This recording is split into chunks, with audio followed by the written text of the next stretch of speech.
ഒറ്റയ്ക്ക് യാത്ര ചെയ്യുന്നവരെ കണ്ടിട്ടില്ലേ? എന്തുകൊണ്ടാണ് ചിലർക്ക് അങ്ങനെ തനിച്ച് ലോകം ചുറ്റാൻ ഇത്ര ഇഷ്ടം? എയർപോർട്ടിലെ ആൾക്കൂട്ടത്തിനിടയിൽ യാത്രയ്ക്കായി തനിച്ചിരിക്കുന്ന ഒരാളെ നമ്മൾ ശ്രദ്ധിച്ചിട്ടുണ്ടാകും. അവരെ കാണുമ്പോൾ നമ്മൾ എന്തു വിചാരിക്കും? പാവം ഒറ്റയ്ക്കാണല്ലോന്നോ, അതോ നല്ല ധൈര്യമാണല്ലോന്നോ?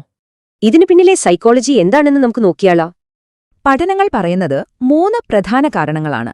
ഒന്നുകിൽ താൽപ്പര്യം, അല്ലെങ്കിൽ മറ്റു വഴികളില്ലാത്തതുകൊണ്ട്, അതുമല്ലെങ്കിൽ ടെൻഷനിൽ നിന്നൊരു രക്ഷപ്പെടൽ.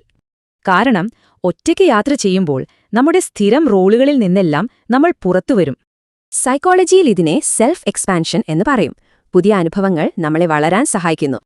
മറ്റുള്ളവരെപ്പറ്റി ആലോചിക്കേണ്ട, എല്ലാം സ്വന്തം ഇഷ്ടം, സ്വന്തം തീരുമാനങ്ങൾ, ആ ഒരു സ്വാതന്ത്ര്യമുണ്ട്. ഒരു കഫേയില് 3 മണിക്കൂര് വെറുതെ ഇരിക്കണോ? ഒരു പ്രശ്നമില്ല, ആരും ചോദിക്കാനുമില്ല. അപ്പൊ സ്വാഭാവികമായും ഒരു സംശയം വരും, ഒറ്റയ്ക്ക് പോകുമ്പോ ബോറടിക്കില്ലേ?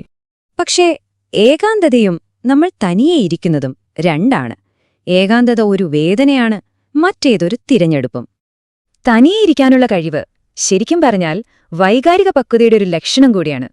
ഇങ്ങനെ തനിച്ചാവുമ്പോഴാണ് പലപ്പോഴും നമ്മളെ തന്നെ കൂടുതൽ മനസ്സിലാക്കി തുടങ്ങുന്നത്.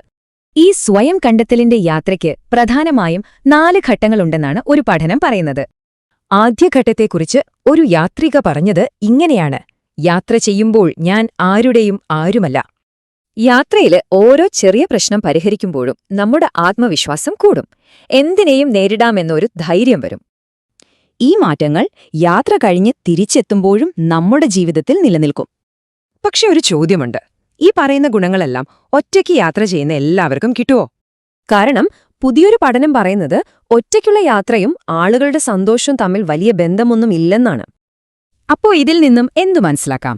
യാത്രയുടെ ഫലം ഒരുപക്ഷെ ഓരോ വ്യക്തിയെയും ആശ്രയിച്ചിരിക്കും. ഒന്നാലോചിച്ചു നോക്കൂ. ഒരുപക്ഷേ നിങ്ങൾ ഇത്രയും നാൾ മിസ് ചെയ്ത ഏറ്റവും നല്ല യാത്രാ സുഹൃത്ത് നിങ്ങൾ തന്നെയായിരിക്കാം.